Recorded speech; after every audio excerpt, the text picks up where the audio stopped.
Welcome to my YouTube channel. जैसे कि पिछले दो वीडियोस में हमने मैथ्स की और जनरल स्टडीज़ की स्ट्रैटेजी देखी है कि अगर हमें एफसीआई के एग्ज़ाम के लिए प्रिपरेशन करनी है तो ये दो सब्जेक्ट को कैसे प्रिपेयर करेंगे। इस वाली वीडियो में मैं आप सभी लोगों से इंग्लिश की स्ट्रैटेजी, इंग्लिश को कैसे प्रिपेयर करना है, कैसे क्या चीज़ कैसे स्टेप वाइज करने चाहिए ताकि आप इंग्लिश को मास्टर कर सके, इस वीडियो में हम डिस्कस करने जा रहे हैं।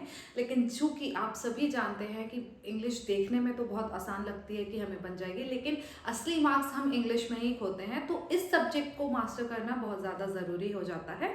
तो सबसे पहले हम देखते हैं कि इस सबसे पहले आपको क्या करना है कि इंग्लिश का सिलेबस देखना है। जो बैंकिंग का सिलेबस है वही, क्योंकि पिछली बार आईबीपीएस ने एग्जाम लिया था तो बिल्कुल बैंकिंग पैटर्न के बेस पे ही इंग्लिश का क्वेश्चंस आए हुए थे। तो इंग्लिश का आपको बैंकिंग का सिलेबस देखना है कि कौन से टॉपिक्स उसमें इंक्लूडेड होते हैं। वो टॉपिक्स जब आप एक बार एनालाइज करोगे तो आप ये एनालिसिस करोगे कि कभी ना कभी 6 to 10th 12th तक आपने वो टॉपिक्स कहीं ना कहीं तो पढ़े हुए हैं इंग्लिश ग्रामर के सब्जेक्ट में। तो अपन को सबसे पहले क्या करना है कि सिलेबस देखना है कि जो सिलेबस है बैंकिंग का वो कैसा है, इंग्लिश का वो चेक करना है आपको। उसके बाद आपको go through general English grammar rules. आपने बचपन में जो भी आपके पास इंग्लिश ग्रामर की बुक हो, मैं बिल्कुल भी रेफर नहीं करूँगी कि आप एक स्पेसिफिक बुक बाय करो इंग्लिश ग्रामर की और उसके बाद पढ़ो, क्योंकि उसमें इतने हज़ारों में रूल्स होते हैं कि आप वो भूल जाते हो। आपको बिल्कुल भी याद नहीं रहते हैं कि उतने सारे रूल्स एक साथ मेमोराइज करना बहुत ज़्यादा डिफिकल्ट है। तो मैं बेसिक यही कहूँगी कि आपको ना 6 to 10th 11th 12th यहाँ ये वाली इंग्लिश ग्रामर आपको पढ़नी है।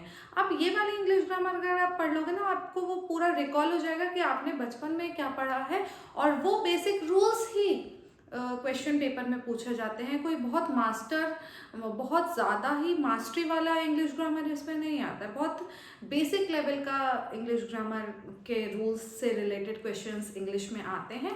तो मैं यही कहूँगी कि आप ना, आपके पास जो भी इंग्लिश ग्रामर की बुक हो, अच्छी जो भी इंग्लिश ग्रामर की बुक हो, आप उससे पढ़ो और आप इंग्लिश ग्रामर के रूल्स को एक बार रीडिंग करो। आपको लर्न करने की ज़रूरत नहीं है, लेकिन हाँ आपको इतना करना है कि आपको आपके दिमाग में आपको याद रहे कि वो रूल एक्चुअली क्या था।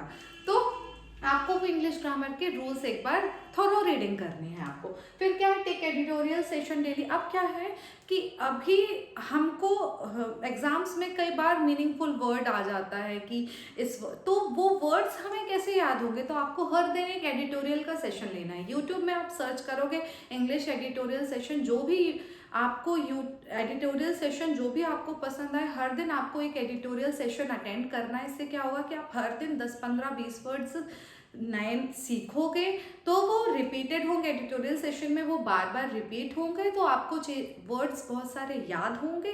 और इसके साथ साथ उसमें इडियम्स एंड फ्रेजेस भी पढ़ाए जाते हैं एडिटोरियल सेशन में, तो वो चीज़ भी बहुत काम की होती है। क्योंकि अगर एक इंग्लिश में अनसीन पैसेज भी आ रहा है तो ऐसा होता है कि उसमें या तो एक मीनिंगफुल वर्ड पूछ लेगा या तो फिर बोलेगा कि इस फ्रेज का मतलब बताओ। तो आपको वो चीज़, उस चीज़ की जानकारी कहाँ से होगी। आप स्पेसिफिकली, ऐसा तो नहीं है कि एग्जाम आया और उसके 2 दिन पहले आप बैठे हो आप इडियम्स एंड फ्रेजेस और मीनिंगफुल वर्ड्स पढ़ने के लिए। तो बेटर क्या होगा, एक अच्छी प्रिपरेशन कैसे होती है कि आपको पहले से उसकी तैयारी करके रखनी है। कैसे होगी वो तैयारी कि हर दिन आपको एक एडिटोरियल सेशन लेना है।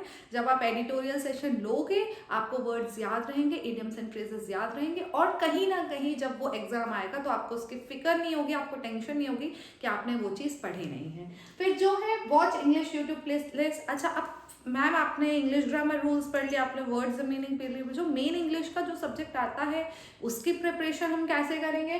तो आपको सबसे पहले, जो बिगनर है, आपको क्या करना है कि इंग्लिश की एक यूट्यूब की प्लेलिस्ट निकाल लेनी है आपको यूट्यूब से। उस प्लेलिस्ट को देखना कि एक्चुअली एग्जाम्स में कैसे कैसे टाइप के क्वेश्चंस आते हैं।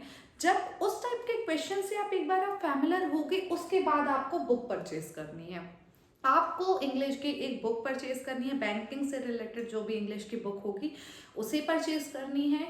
अब उसमें क्या करना है, हर एक दिन एक एक चैप्टर कंप्लीट करना है आपको। एक एक चैप्टर रीड करना है, उससे रिलेटेड रूल्स पढ़ने हैं दोबारा। तो आपने पहले इंग्लिश ग्रामर के रूल्स पढ़ लिए हैं, अब जब आप दोबारा इंग्लिश की बुक जब आप बाय करोगे और उसमें पढ़ोगे और क्वेश्चन लगाओगे तो आपको वो चीज़ रिकॉल होगी और आपको क्वेश्चंस बनेंगे। तो आपको एक एक चैप्टर को पकड़ना है, एक एक चैप्टर को रीड करना है, उसके बाद उससे रिलेटेड क्वेश्चंस लगाना है।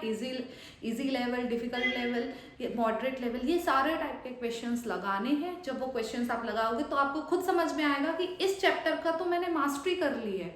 तो ये था हमारा कि आप जब बुक आप एक एक चैप्टर आपको रीड करते जाना है, 1 महीने लगेंगे मिनिमम और आपका पूरा इंग्लिश प्रिपेयर हो जाएगा। एक एक आपको टॉपिक वाइज भी आपको क्विज देनी है, टॉपिक वाइज आपको क्वेश्चंस लगाने हैं, चैप्टर वाइज आपको क्वेश्चंस लगाने हैं, ताकि आप उस सब्जेक्ट को मास्टर कर पाओ। फिर नेक्स्ट क्या है, जब आपकी पूरी बुक कंप्लीट हो जाएगी, मिनिमम 1 महीना आपको लगेगा पूरी बुक कंप्लीट करने के लिए। पूरी 1 महीने में आपकी वो बुक कंप्लीट हो जाएगी। उसके बाद आपको क्या करना है, क्विज देनी है, आपको मॉक टेस्ट देने हैं। मॉक टेस्ट आप टॉपिक वाइज देना, आप चैप्टर वाइज देना, आप ओवरऑल देना, पैसेजेस से रिलेटेड देना। तो ऐसे में क्या होगा कि जब आप ओवरऑल आपने बुक कंप्लीट कर ली है, आपने क्वेश्चन को प्रैक्टिस कर लिया, अब आप जब मॉक दोगे हर दिन आपको एनालाइज करना है कि आपको कितना बन रहा है, कौन सा सब्जेक्ट आपको नहीं बन रहा है, कौन सा टॉपिक आपको नहीं बन रहा है, उस टॉपिक को फिर रिपीट करना, फिर पढ़ना, फिर मॉक टेस्ट देना। बस यही प्रोसेस दोहराना, और यही प्रोसेस हर एक एस्पायरेंट दोहराता है और इसी से ही सफलता मिलती है। मैंने भी यही किया है, आप भी यही करिए। आई होप आपको ये वीडियो समझ आया होगा। मेरी बेस्ट विशेस हैं कि आप लोगों की प्रिपरेशन अच्छे से बीचे। ये साल आपका हो, चाहे आप एफसीआई के लिए प्रिपेयर कर रहे हो या आप बैंकिंग एग्जाम के लिए प्रिपेयर कर रहे हो, प्रोसेस यही है प्रिपरेशन स्टार्ट करने की। तो क्यों ना बेस्ट दो अपना और इस साल जॉब लो। Thank you so much. Do like and subscribe to my YouTube channel. Thank you.